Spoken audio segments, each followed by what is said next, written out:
Greetings to everyone. My name is Tusane Tembe. Today's session, we are discussing approach to a blood stool with the suspicion of dysentery. Um, I'll be the host, and our guest is none other than Prof Brand. Prof, how are you, Prof? Oh, very good yourself, Tisani. I'm okay, Prof. Now, today we are discussing dysentery. What is dysentery, Prof?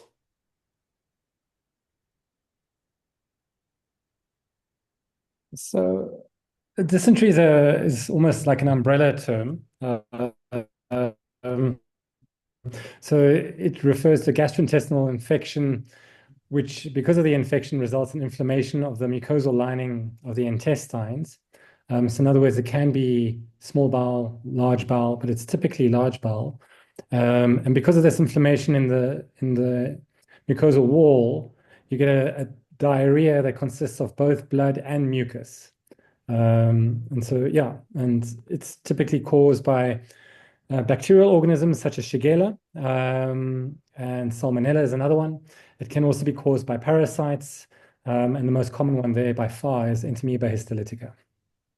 Right. So now, if I'm listening very well, so by definition, if you're seeing a stool and you're seeing blood, that doesn't necessarily mean that it is entry because clinically and on clinical practice, if a patient says my stool is blood, we all scream dysentery, dysentery, dysentery. Mm. Definitely not. There's a very wide differential diagnosis for bloody stool. And even if you try and narrow it down and say bloody and mucoid stool, there's still quite a wide differential diagnosis. So I think I provided that in my voice notes. So is a difference in the differential diagnosis between adults and children. I suspect we're talking more about adults as such. And I think it also depends a lot on the environment that you're working on and the history that you have. So, for example, if you're more in urban areas, we are definitely seeing inflammatory bowel disease in African patients and Black African patients, which we probably didn't see as much as in the past. And that's probably more due to urbanization and change in diet, etc. However, if you're working in a very rural setting, I would think inflammatory bowel disease in your Black African patients is a lot rarer. So in a rural type setting, I think I would be putting dysentery very close to the top of my differential. So again, it depends a lot on the environment that you're working, but also again, you need to get a good history. So I mean, we do have patients that obviously live in very urban areas, but then they may go home to visit their families, which might be in rural areas, and there they may have picked it up. So yeah, it's not an easy thing to just pick up on clinical history and examination and then say, right, your bloody diarrhea is definitely dysentery, or it is definitely inflammatory bowel disease, or it may be a colonic malignancy. You actually do need to do investigations nowadays. Right. So if I'm seeing a patient, I need to ask, for me to say this is dysentery, I need to ask if the stools are mucus and that there are other symptoms, not just the stool and the blood together. Yeah, exactly that. So I mean, always with bloody stool, you must have colonic colorectal cancer foremost in your mind. Obviously, if it's a 22-year-old, it's a different story. But if it's, I mean, we used to always say 40 over bloody stool equals colonic colorectal cancer until proven otherwise. We are seeing patients younger than 40 nowadays presenting with colorectal cancer. And colorectal cancer can also have bloody mucoid stool.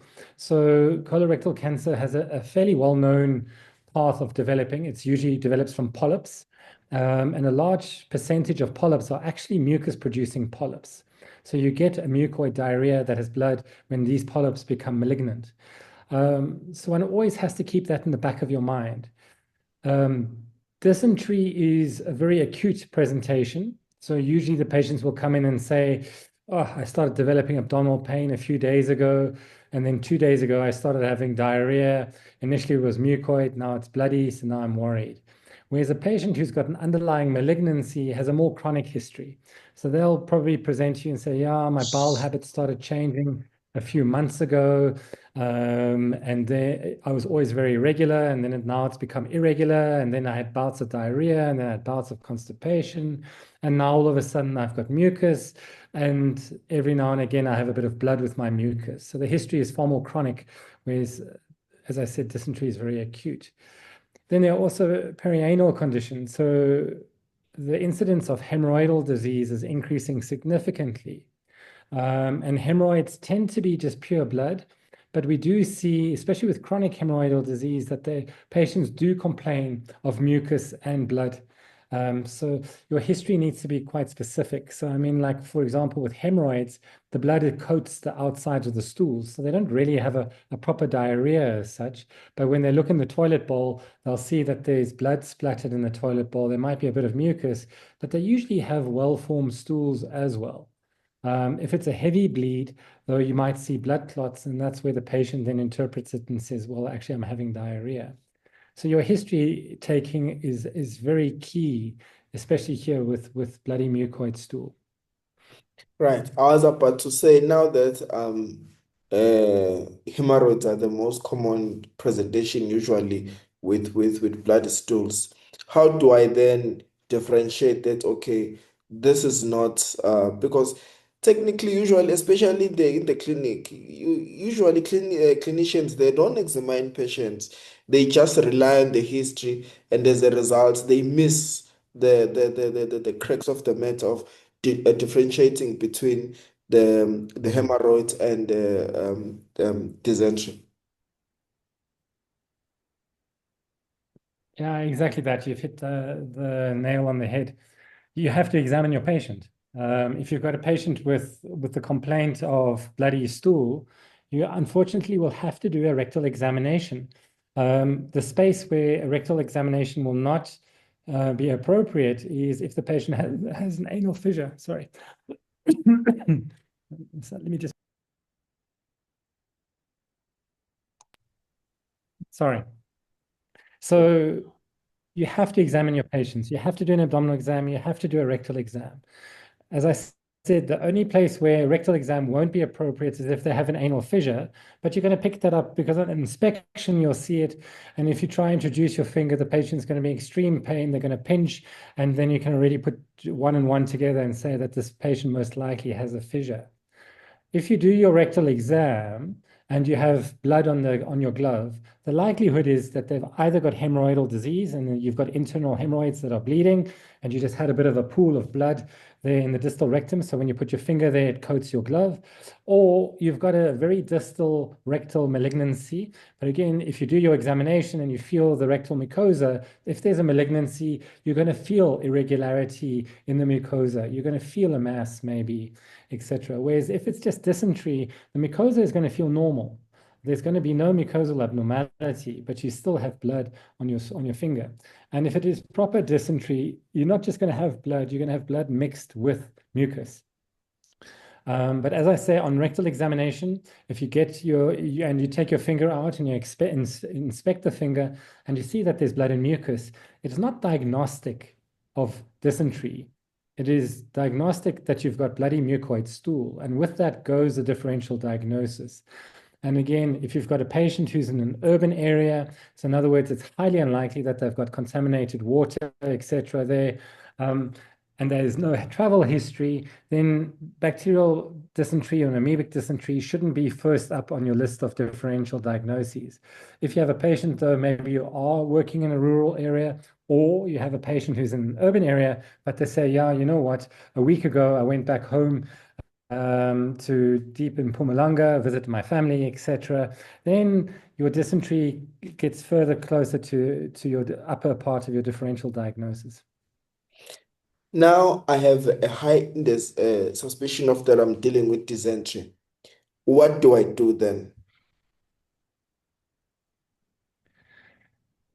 So I think there's two aspects to this. First one is where you're working. If you're working in a primary healthcare facility in rural South Africa, I think you're more than entitled to start off with antibiotics. I would still take a stool sample though before you commence the antibiotics so that the antibiotics don't affect the reliability of your stool sample results. And the stool sample you are going to send for microscopy and culture. And if you're in a rural area, we accept that maybe you'll only get that result after a week or two, but I would start that patient on an antibiotic. Knowing where you work and etc., you'll know what the likelihood is of that being an Entamoeba histolytica. But in general, the more common dysentery is a bacterial dysentery. So you would start them on an antibiotic such as ciprofloxacin. The trade name is Ciprobay, and the dose of that is 400 milligrams BD. If you are in an environment where you are seeing a lot of Entamoeba histolytica, then you're going to start them on flagyl, which would be 500 milligrams TDS. And once you get your stool culture result back, you will then obviously decide whether or not you need to continue with your treatment. If you're working in an urban area, though, my approach would be slightly different because you know that even in primary healthcare clinics, you can get microscopy of stool quite quickly. If there's no history of travel out of that urban area within the last couple of weeks, I would not start antibiotics up front because especially with ciprofloxacin, you do have a risk of getting Clostridium difficile as a side effect. I would rather then send off the stool for culture, get a very good history, make sure that malignancy isn't high up on your list of differentials. If it is there, refer the patient into a gastroenterology unit that they can do the colonoscopy. I would do blood investigations, so a full blood count, looking again for a microcytic anemia. A microcytic anemia is an indication that there's a chronic underlying bleeding disorder in the colon, which is more in keeping with something like a colorectal cancer. Whereas if you had a dysentery, you're just going to have a normocytic anemia because it's an acute bleed. It's happened there. You're not going to have an iron deficiency anemia developing from bacterial dysentery. If you're worried about inflammatory bowel disease, you can do a test called fecal calprotectin. But even in the public sector, in my environment, in a tertiary hospital, that investigation takes at least a couple of weeks to get back to us. And the reason for that is because they batch them. They don't just do them as a once off. So they need a minimum number of samples before they decide to run the test. But the problem with a fecal calprotectin is that it is non-specific. So fecal calprotectin is a test done on the stools, and the calprotectin is a protein, and that protein is produced by neutrophils. So in other words, white cells. So if you've got any inflammation in the lining of the colon or in the small bowel, you're going to have white cells in that lining. They're going to produce the protein and release it into the GIT tract. So it isn't specific for bacterial dysentery. It just confirms that there's inflammation. So a patient who's got, for example, an underlying colorectal cancer, they are not going to produce fecal calprotectin. So if you get fecal calprotectin in an urban area and it is positive, it just confirms inflammation. But now you need to decide, is that inflammation due to inflammatory bowel disease, such as ulcerative colitis or Crohn's, or is it due to bacterial dysentery or a parasitic dysentery? And that's where the microscopy and the stool culture come into play. So I hope I've sort of answered your question there in a long way. Yes. So, in other words, for me to make a diagnosis of dysentery, I need to verify that indeed there's a blood and mucus in the stool, and then I need to verify that indeed there is inflammation in the GI tract. Then I put the diagnosis of dysentery. No. So you're correct about the blood and the mucus. The inflammation, as I said, could be from an inflammatory bowel disease. What makes the diagnosis is the microscopy and culture. It's actually primarily microscopy for the parasites and then culture for the bacteria. And that's why I'm saying, and again, it depends the environment that you work in. So if you're in a primary healthcare setting in a rural area, that MCNS is going to take some time. Then you need to weigh up your odds and say, right, the likelihood is I've got a young patient who's 16 years old. Colorectal cancer is not really a factor. Inflammatory bowel disease is definitely not a factor. This patient has got dysentery. It's more likely to be bacterial. So I'm going to start them on ciprofloxacin. If you're not able to come to that differential to say, well, it's likely to be a bacterial dysentery or a parasitic dysentery, then there's no harm on putting the patient on both. You put them on ciprofloxacin and you get them flagyl. But as I say, what the key is to the diagnosis is to send off a stool sample for MCNS before. If it is a severe diarrhea, so the patient has come in, they may be dehydrated, etc., you need to rehydrate them. You need to make your decision quite quickly about whether or not you're going to give them antibiotics. Once you've given them antibiotics, though, you should see a significant clinical response within 24 to 48 hours. That bloody diarrhea and mucus should really become significantly less. It won't necessarily disappear within 24 to 48 hours, but it will really remarkably improve. And the other thing that really improves a lot, which will then confirm that you're on the right track, is that they often complain of abdominal pain, which is a very vague pain. They typically can't really localize it because it affects usually their whole colon.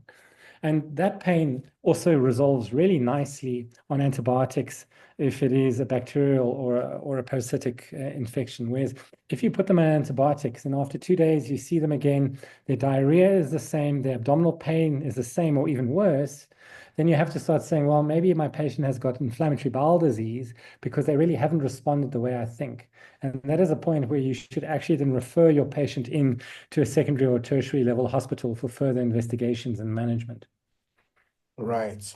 Okay. So I saw that you kept on saying we need to be careful not to start with the antibiotic. So the concern of starting antibiotic in this particular case is they're afraid of a C. diff or any other issues.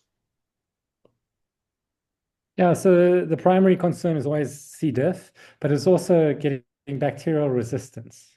So if the patient has something else going on, then you might actually now all of a sudden made it into a super infection because you've been feeding them antibiotics which wasn't correct. So, as you correctly say, the primary concern is that the patient develops Clostridium difficile. Because if you think about it, that colon is primed to get a secondary infection. It's inflamed, the mucosa is sloughing off, etc. So they have a very high risk of developing C. diff.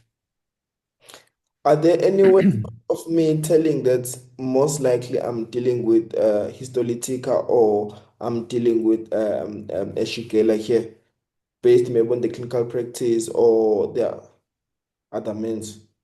Yeah, it's very difficult to definitively make that diagnosis because both of them are spread by fecal oral. Your Entamoeba histolytica comes typically from fresh water contamination with sewage. So again, your history needs to be there. So if you are in an area where you know that the water is clean, and the patient says that they have good hand hygiene, they wash their hands after going to the bathroom, etc., the likelihood is more that they've got Entamoeba histolytica. If the patient comes along and says, yeah, they swim regularly in freshwater rivers and dams and things, and you are in that kind of environment. So if you're in Mpumalanga, there's a very high incidence of Entamoeba histolytica. And those kind of areas, if you're in Natal, there's a high risk of Entamoeba histolytica. But if you're working, for example, in the Western Cape or in the Northern Cape, it's highly unlikely that you've got Entamoeba histolytica because it doesn't really exist there. So it really needs to be in that more subtropical area. So it really is a situational awareness of where you are practicing currently, what is around you. But again, having said that, if you are living in KZN or in Mpumalanga, and you have a patient who comes in, just because there's a history of swimming in water, etc., it does not necessarily guarantee that it has to be a parasite, Entamoeba histolytica. Those patients can still get your bacterial and infections. And that's why the history is very important. You have to ask them about hygiene, so that you have to really pursue that line of interrogation around fecal oral transmission. Have to find out, where do they buy their food? Are they buying their fruit and vegetables at the side of the road? Or are they buying it in a pick and pay type environment or a spa, whatever it is? Because if they're getting it from the side of the road, you know that that fruit or vegetables, whatever it is, the likelihood is that it is possibly contaminated, whereas it's less likely if you're buying it from a formal store. And that's where this history really comes into play. But at the end of the day, it can sometimes be phenomenally difficult to say, right, your dysentery is bacterial, your dysentery is protozoan. And that's where you then would actually just combine the antibiotics and wait for your MCNS result. Right. Now, how to, let's say I'm moving with either Ciprobay or I'm moving with the you said Ciprobay, the other one, which one do we give? Agile. Or Metronidazole Fletchile, yeah, whether for. we give Fletchile or Ciprobay, how long do I give it? So usually we give it for 2 days after the diarrhea has stopped. I think I've spoken about antibiotic use previously. There's no longer a definite that you have to give a 7-day course of antibiotics or a 14-day course of antibiotics for whatever infection you're treating. We're not talking about dysentery. So the rule of thumb nowadays is that you see what patient response is and you continue it for 48 hours after the diarrhea has stopped, and then you should have, because usually by the time the diarrhea has stopped, the bacteria or the parasites have been eradicated. But just to make sure that that's happened, we usually continue it for 2 days thereafter. So what I would suggest to do is you do need to see your patient back anyway, especially if you don't have that MCNS result. So if you're working in a primary healthcare setting and you have come to the diagnosis that they've got dysentery, but you're not sure is it bacterial or entamoeba, you give them both Ciprobay, that you send off the stool for culture. You must see that patient back within 5 to 7 days to see whether or not their diarrhea has improved on the antibiotics, whether or not their abdominal pain has improved. Because if it hasn't and they've taken the antibiotics, you know that you've got the wrong diagnosis. You don't need to wait for that MCNS result to come back. You know they've got something else going on that needs to be investigated, probably in a secondary or tertiary level hospital. So my advice would be that you bring them back after, say, 5 days. If it doesn't work out because of the weekdays or whatever, then you bring them back after 7, and then you make a decision. If their symptoms have improved remarkably, but they still do have a little bit of bloody stool and mucoid stool, then you can tell your patient, look, I'm going to give you I'm going to give you the same antibiotics for another 5 days. But if you see that your stool stopped tomorrow, then maybe after 3 days you can stop the antibiotic yourself, and you just keep the rest of the stuff that we've given you in your cupboard at home.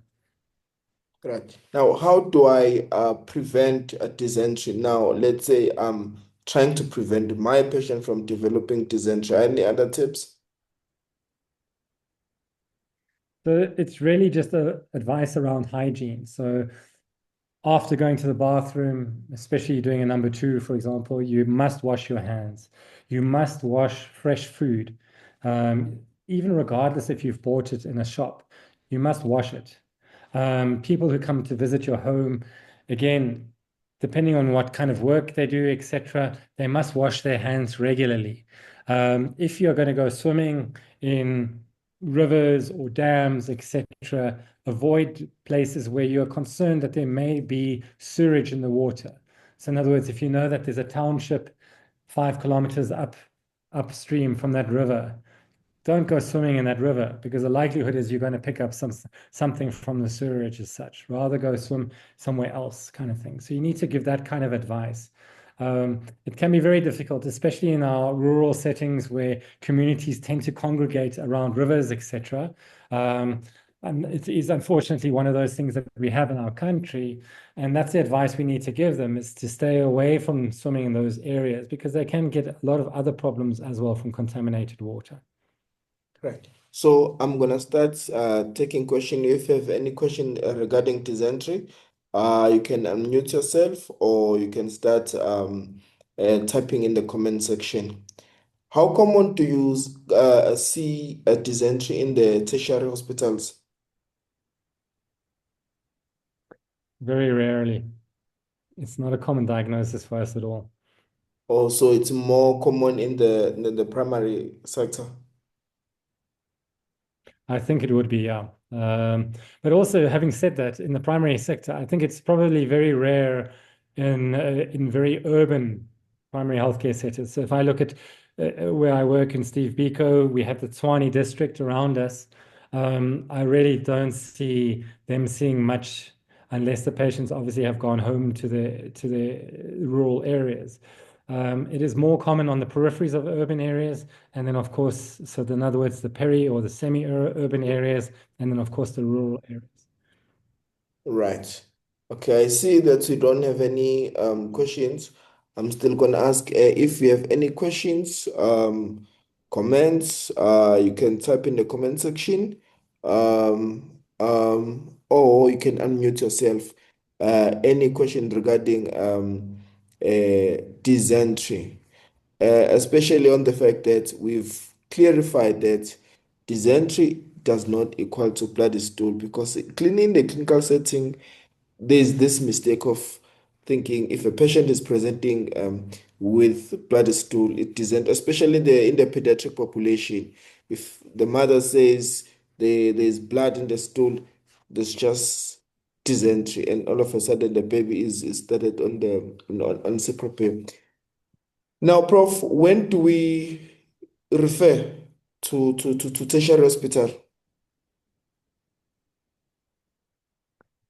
So I Or think it at would be a least few scenarios where you're going to refer the. sorry?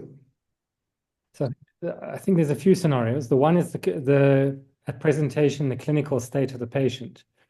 If they have signs of severe dehydration, so they're tachycardic, hypotensive, maybe they've got pallor, they should be referred, because obviously whatever the cause is of their bloody mucoid diarrhea, they've had a severe diarrhea that's resulted in them being hemodynamically abnormal.